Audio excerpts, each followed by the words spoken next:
क्या आप जानते हैं, लंका के युद्ध में जब रावण का सबसे वीर पुत्र मेघनाथ मारा गया तो रावण निराश होकर बोला, अब केवल एक ही शक्ति मुझे बचा सकती है, मेरे भाई अहिरावण की।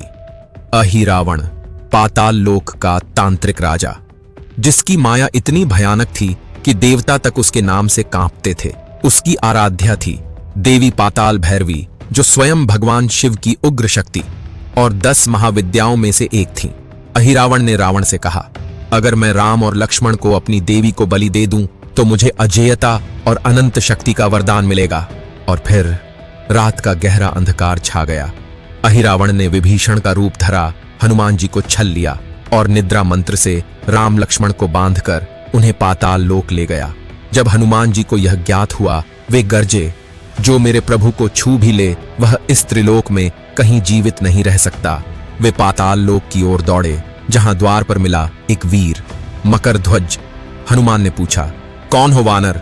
वह बोला, मैं मकरध्वज, हनुमान का पुत्र। हनुमान स्तब्ध रह गए। फिर हुआ पिता और पुत्र के बीच महायुद्ध। आखिरकार पिता ने पुत्र को परास्त किया और पाताल भैरवी के मंदिर में पहुंच गए। वहां देवी पाताल भैरवी अपने उग्र रूप में थीं, त्रिनेत्र, रक्तवर्ण, मुंडमाला धारण किए हुए।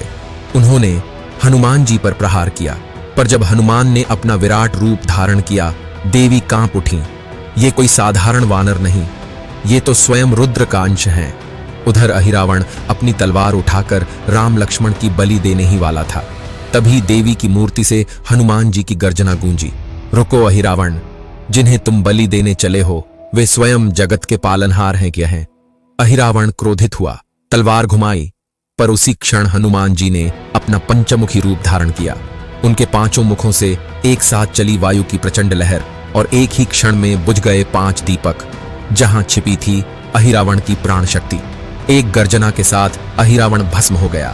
देवी पाताल भैरवी का माया जाल नष्ट हो गया और श्री राम लक्ष्मण फिर से उठ खड़े हुए, जैसे सूर्य पुनः उदय हो गया हो। हनुमान जी ने उन्हें अपनी पीठ पर बैठाया, पाताल लोक से बाहर निकले और विजय की गर्जना की।